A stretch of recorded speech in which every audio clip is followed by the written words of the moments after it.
লতিরাজ কচু এক চাষ পদ্ধতি। বাড়ি পানি কচু চাষ, লতিরাজ কচুর বীজ ফুল পোয়া চারা। প্রিয় দর্শক, যেখানে দেখিবেন ছাই উড়াইয়া দেখো তাই পাইলেও পাইতে পারেন অমূল্য রতন। প্রবাদ বাক্যটি লতিরাজ কচু চাষের সাথে সম্পৃক্ত।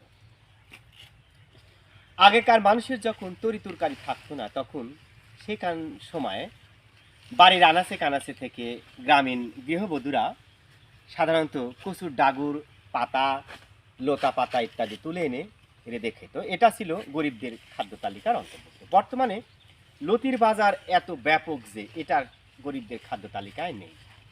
এই লতিরাজ কচু চাষ করে অনেকেই ভাগ্যের পরিবর্তন ঘটিয়েছে। বলা হয়ে থাকে লতিরাজ কচু এক চাষে বেকার সমস্যার সমাধান আছে। কথাটা চিরন্তন সত্য।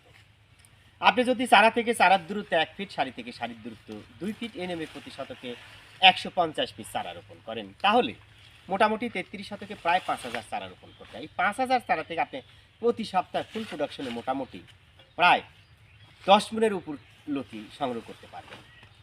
বর্তমানে যার বাজার মূল্য 3500 থেকে 4000 টাকা প্রতি মণ। তাহলে আপনারা হিসাবটা মিলিয়ে নেবেন, তাহলে এক মাসে কত টাকা আসে।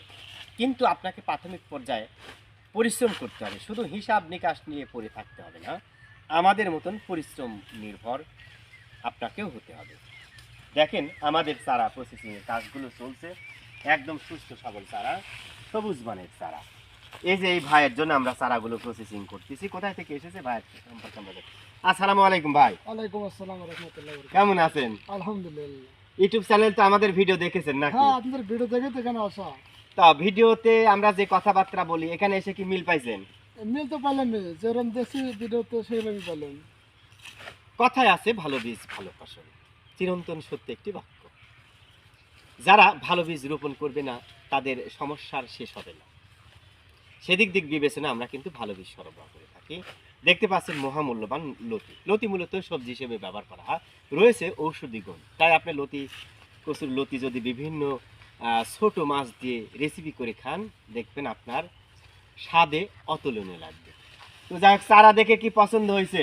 আলহামদুলিল্লাহ। পছন্দ হবে লাগে। কতগুলো কথা কাজ হাতে মিলতে সারা হবে লাগে পছন্দ। কতগুলো চারা নিলেন? আমি সারা নিলাম 2500। প্রিয় দর্শক, দেখেন লতিতে কিন্তু ক্ষত সৃষ্টি হয়েছে, শিলাবৃষ্টি হয়েছে আমার এদিকে। কিছু কিছু লতিতে দেখেন স্পট পড়ে গেছে, শিলাবৃষ্টি হয়েছে। তো যাই হোক, আপনাদের চাষে সফলতা আসুক এটাই আমরা কামনা করি। ভালো থাকুন, দোয়া করেন আমাদের জন্য। ইনশাআল্লাহ।